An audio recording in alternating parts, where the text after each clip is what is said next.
আলহামদুলিল্লাহ। আজকে ঈদুল ফিতরের সকালে কিছু সুন্নাত কাজ রয়েছে, সে সম্পর্কে কিছু কথা বলব ইনশাআল্লাহ। সর্বপ্রথম ঈদের সকালে সুন্নাত কাজের মধ্যে অন্যতম হলো তাকবীর দেওয়া।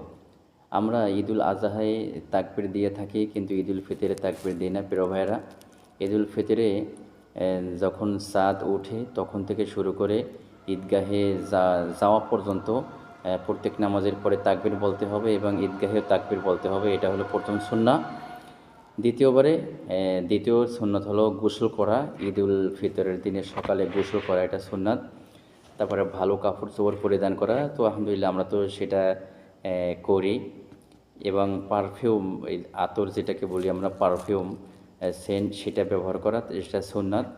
এবং ঈদুল ফিতরে যাওয়ার আগে মিষ্টি জাতীয় কোনো কিছু গ্রহণ করা, খেজুর হোক বা নাস্তা হোক, অন্য কিছু সেটা গ্রহণ করা, সেটা সুন্নাত। এক রাস্তায় থেকে নামাজে যাওয়া এবং অন্য রাস্তায় থেকে ফেরা, সেটা সুন্নাত। এরপরে সপ্তম নম্বর হলো নারী পুরুষ সকলে ঈদগাহের মাঠে যাওয়া। তো আল্লাহ রাসূল সাল্লাল্লাহু আলাইহি ওয়াসাল্লাম যখন ঈদগাহে নামাজ পড়াতেন তখন নারী পুরুষ সকলেই যেতেন।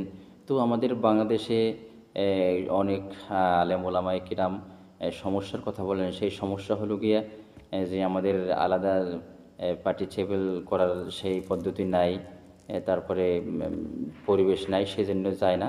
কিন্তু আল্লাহ রাসূল সাল্লাল্লাহু আলাইহি ওয়াসাল্লাম নারীদেরকে ঈদগাহে যাওয়ার জন্য উৎসাহিত করতেন।